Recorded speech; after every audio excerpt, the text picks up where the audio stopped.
All right, Daisy, welcome back. I'm excited to be back. We've got a great topic today. I know. And here's why I love this topic. Because a lot of people come to us and they ask us specific questions about marketing or about frustrations they have or how to solve a problem.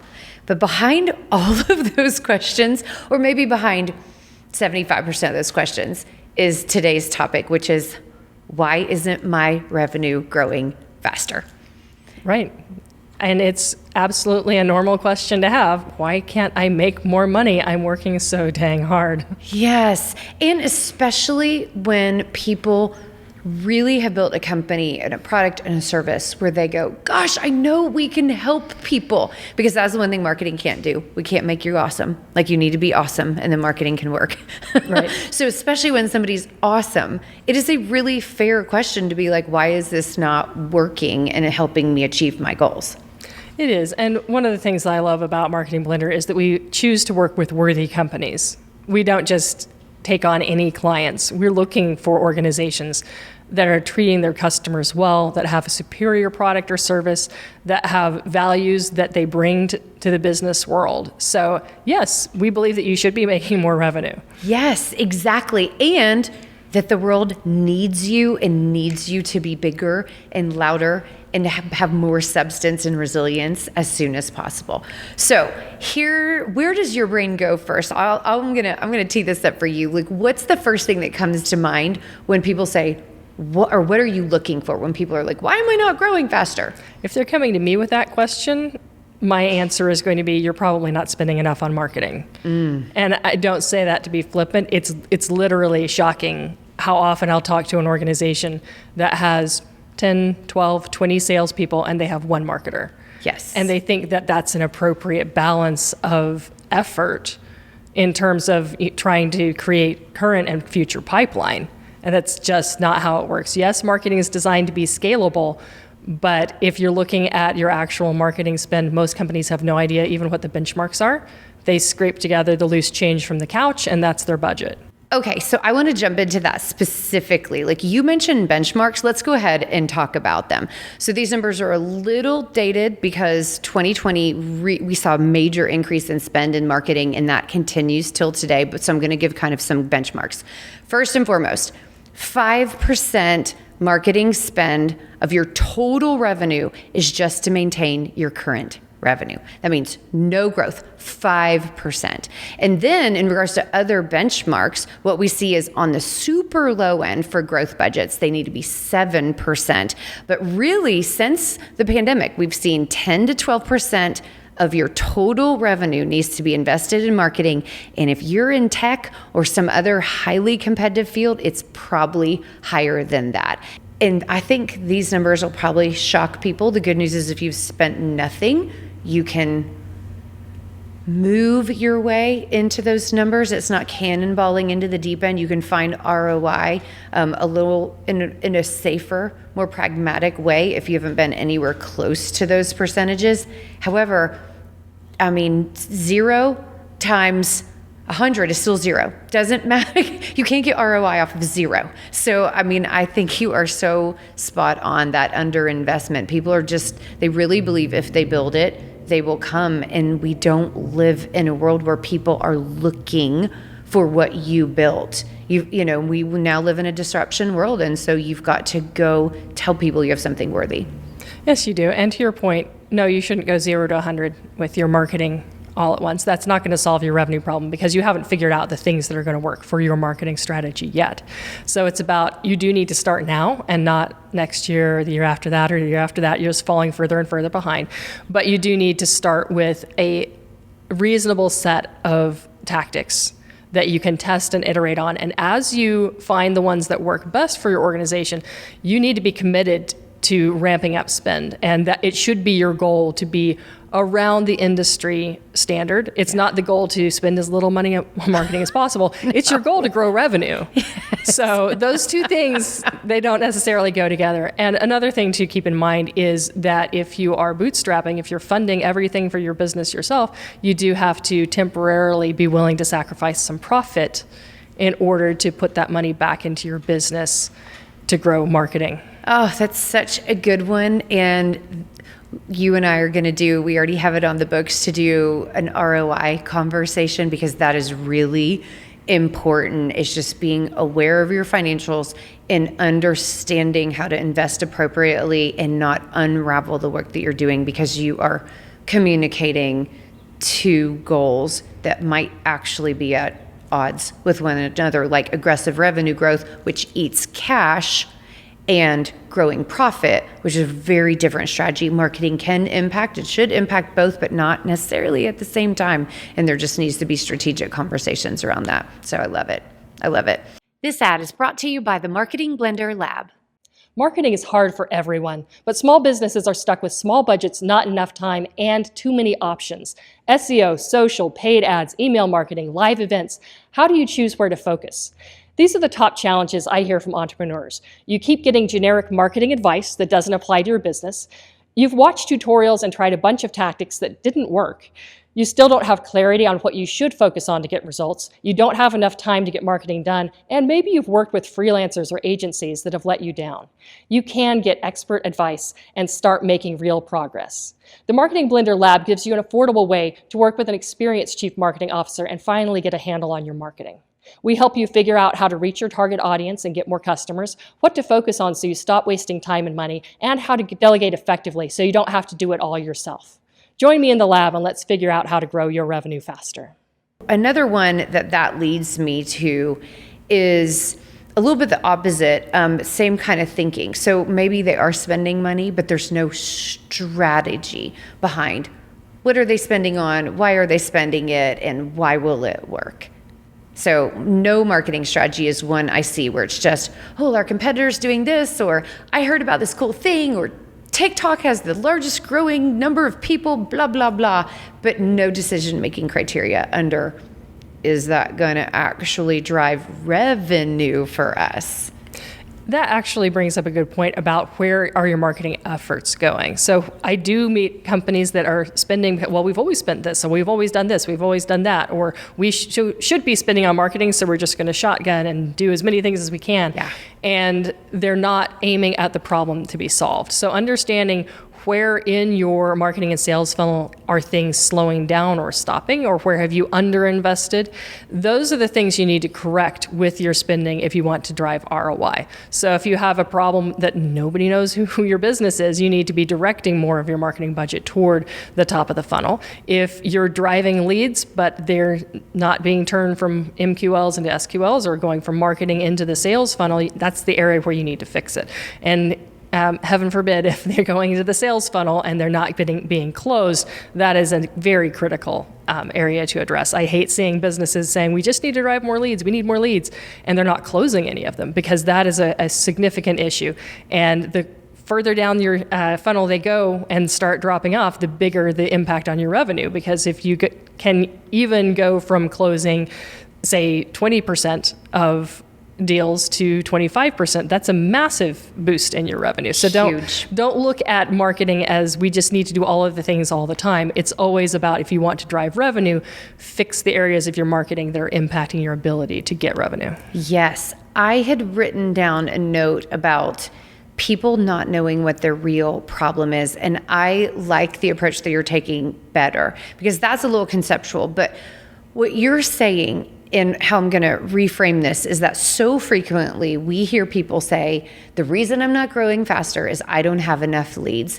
And for 90% of companies we can engage with, or even just talk to or see, that is not true. They have enough leads, but they're either not defining a lead appropriately, and worse, and this is exactly what you're pointing to, they have no ability to see how a lead is moving through their people, processes, and marketing and sales team, and thus they have no idea how many leads they're squandering. And that right there is one of the biggest reasons companies are not growing faster, is because they are not harvesting the seeds that they planted, because they don't know what they planted, and then they don't know how to water them, nurture them, and bring them to fruition, because they're limiting. They just keep being like, we need more leads. And that is not how B2B marketing works. It's not just, hey, I want to buy your product. Great, thanks. Go to the cash register, done. There's no buy now button on 99% of B2B websites. Yeah. It is one of the biggest things that we see is lead nurture is not happening. And lead nurture doesn't start once they're in the CRM. Lead nurture starts very top of the funnel. It starts on social media. How are you nurturing your audience on social media? How are you moving them into their next step? So it all comes back down to the buyer journey. We talked about this in a previous episode. What are all of the steps that they have to take? How can you remove fear and create greater ease for them to make their next right decision as they move forward? Yes. And I'm just going to say it one final time for the audience so that they really hear us. There are leads everywhere. It is surprising how many leads typically surround companies. They just have to have the ability to see them and then the ability to know how to progress them, nurture them in order to take them closer to a sale. I mean, it is stunning. And one of those places, so another one I'm going to add, is people take for granted their customers. And so there's two things going on there. Why is your company not growing faster? One, you're churning customers. So every net new business that you get is just replacement instead of growth. That's a big one. And so not having a marketing strategy and a customer retention strategy in place, huge. But then the other one, the customers can and should be going deeper and wider with you if you're really driving, give you insights on R&D and new value adds that you can offer that can increase revenue and increase their satisfaction, and that they are typically the most poignant place for referrals and evangelisms and maximizing the marketing efforts that you already have out there if you infuse them with customer testimonials and Google reviews and just trigger that evangelism because you're being so good to them. It's very common to see B2B companies that spend $0 on customer retention because they think that's not part of marketing. Yes. And this is one reason I like to expand the definition of marketing to really cover brand experience, because that's everything that your audience, your prospects, and your customers are going through with your brand. So don't just think about marketing as net new. Yes, it's a big part of the net new sales pipeline, but that's not the only place that you should be touching your target market. It should definitely include your existing customers. And I think this ties back into our previous point about your leads are everywhere. Well, yes, if you're not selling everything you could possibly be selling to your existing customers, that's just revenue that you're leaving on the ground. Don't worry, I didn't want that $100,000. Right. We can just leave it there. It's easier to drive revenue from existing customers than it is from new customers. And it's easier to keep existing customers than it is to get new ones. So it's very low hanging fruit, and most organizations simply are not paying attention to it when it comes to B2B marketing. Yes. And the other thing that they struggle with is it takes discipline and processes to do this well, whether it's nurturing net new leads or whether it's cultivating your existing customers. If you don't have systems and processes in place that make this easier, then it falls on, okay, well, it's the salesperson's job to call this person every X number of months or whatever to maintain that relationship. Or are they emailing them every month? Are they doing the number of touch points? And you want to make that a marketing function as much as possible. Yeah. Because keeping your existing customers happy, the existing customers are the people you know the very best. And you're going to be able to figure out what are the ways that we can appreciate and recognize and reward them in a repeatable way, in a scalable way, and make that something we do on purpose with processes and when appropriate with automation. Yes. Earlier you were talking about brand experience, and there's another stakeholder, and we're not going to chase the squirrel today, but another stakeholder is talent and is your employees, where that is so, so important. But it leads me to, and based on what you were saying, one of the reasons you might not be growing is because you got the wrong people on the bus. Maybe not even right people, wrong seat. Just those people should not be on the bus because they don't know how to sell, or they're the wrong type of marketer, and they cannot facilitate what needs to happen to accelerate your revenue goals. That is a scary truth, but one that deserves recognition. It's kind of cold-blooded. It does. Well, there are going to be people within any organization who either don't care if the company grows, or they're actively threatened by the idea of growth because it's going to change things for their role. Maybe it's new responsibilities. Maybe they think someone's going to be hired in over their head. There are a lot of things that can make people within your organization resistant to growth. And then there are just some people who don't want to put in the effort. And that may be a wrong seat on the bus situation where they need to be provided with an area where they love doing what they're doing, they're very comfortable with it, and they're allowed to stay in their comfort zone. And then you need to find the right people who actually have the drive to help you grow. This ad is brought to you by the Marketing Blender. As you guys know, I'm a fractional CMO, and actually at the Marketing Blender, there's a whole team of us. For a fraction of the cost of a full-time executive, you can hire a chief marketing officer to write your marketing plan, to clean up your messaging and your positioning, and to drive sustainable results. We oversee multiple partners, we help mentor team members, and most importantly, we build a marketing machine that will drive results for your company for years to come. If you're curious about what this looks like, and some of our engagements go from a couple months to a couple years, check out themarketingblender.com.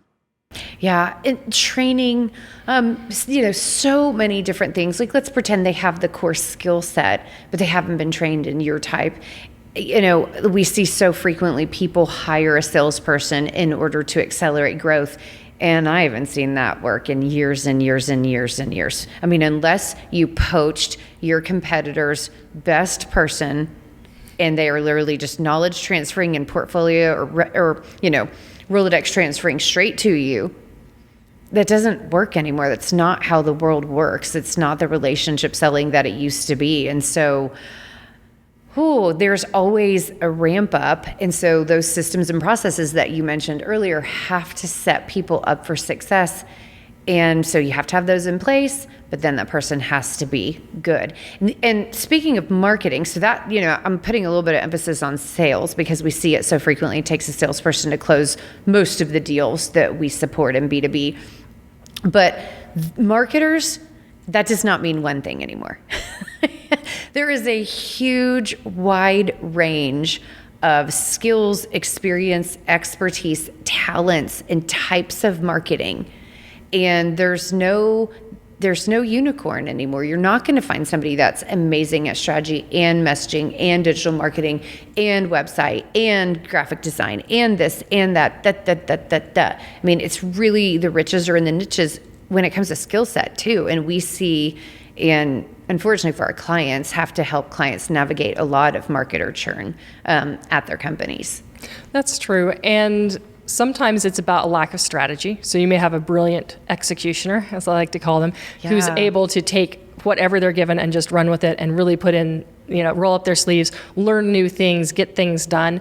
But if they're not being given the right strategy to work on, then they're kind of lost. Or you'll have an organization that has a strategy, but they're expecting one person to be good at everything. So again, they're not paying attention to who they need to bring in or who they need to outsource to. And then as a final note, sometimes they're just doing particular tactics because that's what their in-house team knows how to do. Yeah. And they're not even looking at the dozen other tactics that they could be exploring to build into their strategy based on what's appropriate for their target market and for the competitive landscape that they're in. Such a good one. Okay, I'm going to add one to the list. We don't have to go into a deep dive because you and I talk about this one so much, but messaging. So much bad messaging out there that even if they're running the right tactics, even if they've got great marketers without that strategy that you're messaging, but especially without the right messaging that converts interest into inquiry and inquiry into progression and closed deals. Oh my gosh. And that is a never-ending road of optimization. So messaging is another one. It's a huge one why your revenue is not growing as fast as you want it to. People always buy things for a reason in B2B. Now, in B2C, you can buy things just because you're in a weird mood and it was there at the checkout. Yes, impulse, yes. But in B2B, it never works that way. Mm-mm. So you have to be giving people reason after reason after reason. You have to be doing it consistently. You have to be getting that message in front of them in as many places as makes sense for that specific persona. Yep. And it has to be messaging that's different from what they hear everywhere else. And your tagline is not going to sell for you. It has to be well thought out. It has to be done in the right order. Yeah, absolutely. So a couple others that I have, and I'm going to kind of mush them together a little bit. What to test. So how to progress, learnings. And so like, let's say that people have some pretty good stuff out there, but then they don't know how to optimize it. And then also, they're not even, and I think not knowing what to test is closely connected to, are you tracking the right things? Do you understand what your marketing and your sales metrics are saying to you so that you get clarity on where to put your focus? This is a very good point because I often find the blind spots, even with large, well-established companies, and they've got, a giant Salesforce instance, and they've got Tableau, they've got all the supposed dashboards and information they need. But when I ask questions about what's your average deal size, what buckets can we put those in, how long do you keep customers? How do you know? Cycle? How do you know if you're losing them? Yeah. Where are they going? Those are questions that make business owners and CEOs very nervous because they start to realize, okay, actually, if I want to grow revenue, I have to understand how I should structure my marketing around selling more of the deal sizes that are going to give me the best quality of revenue. Is it going to be recurring revenue? Is it, the biggest whales that I can land? How do I balance those things? So as I'm growing revenue, I'm doing it in a healthy way. And I'm targeting my marketing and my sales efforts toward the type of revenue I want to have for my business. And I know if it's at risk. Yep. I love it, love it, love it. I think that brings me to the end of mine in regards to the major things that I'm looking for in regards to why people are not growing faster. Any final thoughts for you? I would say it's always a good idea to renew your sense of purpose in business. Yeah. Because if you're hitting that wall of frustration year after year, I'm not growing as fast as I want to be, it's easy to get stuck in the mindset of everything is hard, everything is frustrating, nothing is worth it. When actually, if you're in a worthy business and you're doing things right on purpose and you have strong core values and you're doing something different and better in the world, you need to remind yourself of that. Yeah. And then you need to remind everybody else. Yeah, and they're words of life that keep you going and that help people to really facilitate, this is why we need to go hard and run faster and serve people well. I absolutely love that. And I'm actually going to throw one final one in. It's not quite as meaningful, but it is on the fun side. Doggone it, you got to be interesting.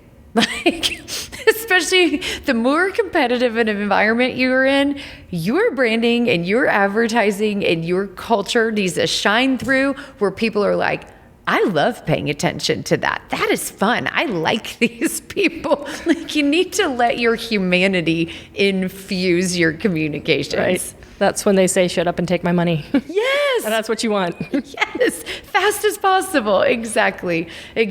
So, well, Daisy, thank you so much. And thank you guys.